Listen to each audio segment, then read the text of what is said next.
All right, guys, we are talking about another Sony TV in the house today. This is their flagship series, the X95K. I have it in the 65-inch variant. There's an 85-inch variant as well. Now, previously, I reviewed the 880K OLED panel. Very good for the price point. Had the BRAVIA camera on top of it. We talked about that as well. If you haven't seen that video, do check it out. But how good is this mini LED panel versus the OLED, and which one would I go for? Let's talk about it right now. Okay guys, before we kick things off, I am not paid or sponsored by Sony Singapore. They loan me the TV. It goes right back to them after this review. Let's get on to talking about this bad boy. First and foremost, mini LED versus OLED. Now there is going to be an argument out there. OLED is going to be more punchy, more vibrant, more contrasty, beautiful, deep, rich blacks. A lot of you out there that are used to using your iMacs or PC displays, whatever, will be used to the OLED look. The mini LED is more nuanced. For a lot of people out there, they may not like it because it's not even when it's completely black. There's going to be a little bit of a shift here and there, or when it's a gray card for that matter.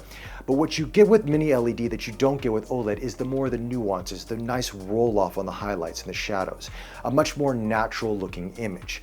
And for some people out there, they may not notice it, and for others they will, depending on the content that you're watching. If you're watching YouTube primarily, you probably won't care.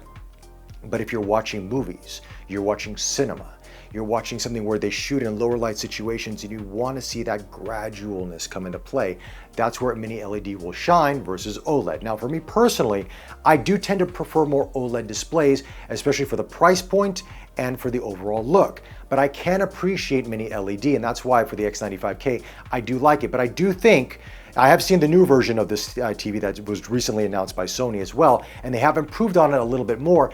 I do think though, for the cinemaphiles, I would definitely recommend mini LED.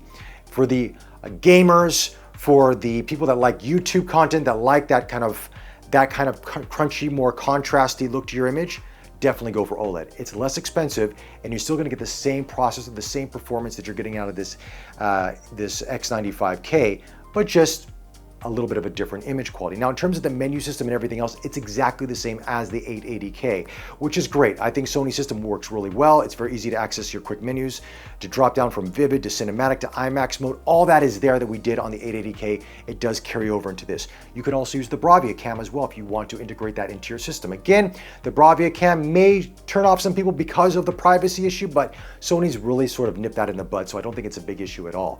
But it's really about the image quality. Now, the speakers that come out of this are also fantastic as well. But again, are you going to use your speakers that are out of the TV, or are you going to have a sound bar or a home theater system? If I was to get a TV like this and I'm going to invest this kind of money into a TV set like this, I would definitely recommend getting a sound bar. I got the Bose sound bar here. Sony makes some great speakers as well, so to each their own. But you want that cinema experience, invest a little bit more into a really good sound system. I know Sony makes some wireless speakers that sound fantastic. I got the Bose, as I mentioned, but you know what I mean? It's just whatever works for you best in terms of your budget, in terms of your preference. So let's talk about some of the nuances on this TV in terms of ports. I don't like where the ports are at. It's a little bit tough, especially if you do not have a mounting system that you can pull the TV out from. Now for me here, I don't have that. It's against the wall. With the A80K, everything was on the side. It was easily accessible with my hand. Now this one is underneath and on the side, or it's in the back and on the side. It's really a little bit cumbersome, and I don't know why Sony did that, because if you're going to make it a lot easier for your less expensive TV, you should make it even more easier for your most expensive TV. I had to use my smartphone and had to use the camera as a mirror so I could sort of see where I'm plugging things in.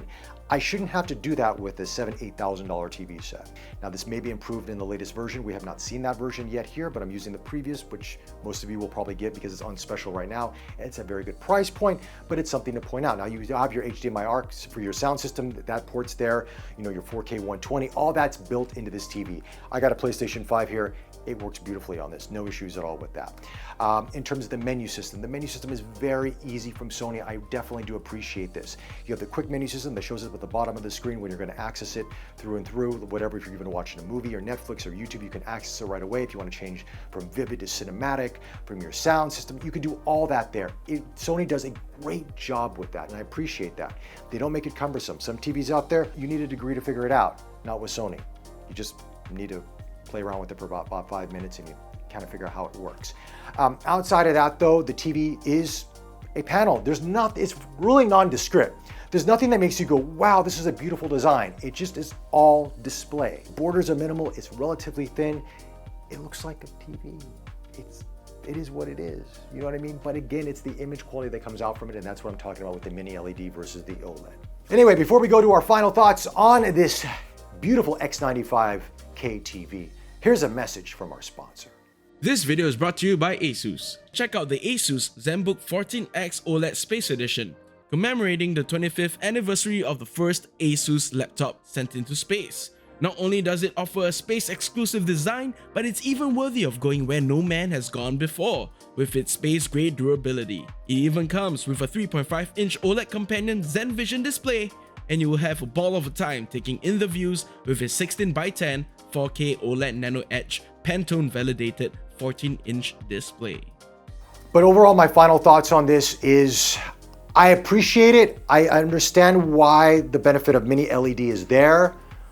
But for, I think, most of you out there, OLED will be more than enough. OLED technology has improved so much so, and the prices come down so much that I don't see why I would justify the price point of this TV versus an A80K. Now, there's other TVs as well in Sony's lineup, but to me, I just don't really see it. Unless you're a cinemaphile and you really appreciate those nuances in the highlights and the shadows, then definitely get it. Otherwise, save some money, invest in some speakers, and get a really badass theater home system, and you're gonna appreciate it. All right, guys, those are my thoughts on the X95K. I know some of you out there may disagree with me. If you do, let me know in the comment section below. If you like this review, check out more of our TV reviews right here.